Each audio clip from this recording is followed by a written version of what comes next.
લીંબડીના ચુનારાવાડ વિસ્તારમાં રહેતા પ્રવીણભાઈ દાનાભાઈ સોલંકી સાથે સાયબર ક્રાઇમ થયાની ઘટના સામે આવી છે.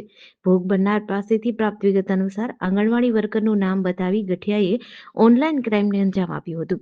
ત્યારે આંગણવાડી વર્કર સાથે ટેલિફોનિક કોન્ફરન્સ કરી ગઠિયાએ જણાવ્યું હતું કે હું ગાંધીનગર સચિવાલયમાંથી બોલું અને આપના આંગણવાડી લાભાર્થીની ફરિયાદ છે એમ કરી લાભાર્થીની સાથે વાત કોન્ફરન્સ સાથે કરાવી.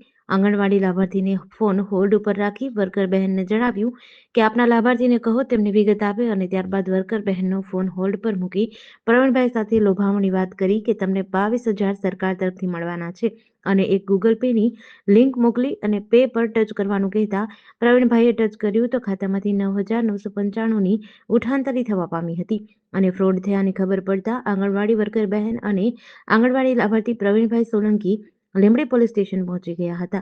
લેખિત રજૂઆત કરી અને ઓનલાઈન સાયબર નંબર 1930 ઉપર જાણ કરી હતી.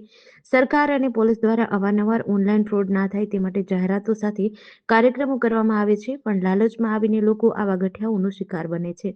સોલંકી પ્રવીણભાઈ દાનાભાઈ. ક્યાં રહો છો? આ લીંબડી રેલવે સ્ટેશન પર.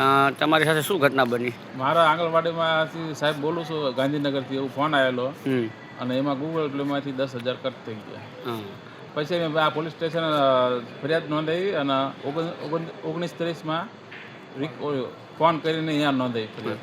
તો હવે આવી રીતે કોઈ જોડે ફ્રોડ ન થાય એ સાવચેતી રાખવી. જેડીસી ન્યૂઝ સાથે કલ્પેશ વાઢેર, સુરેન્દ્રનગર.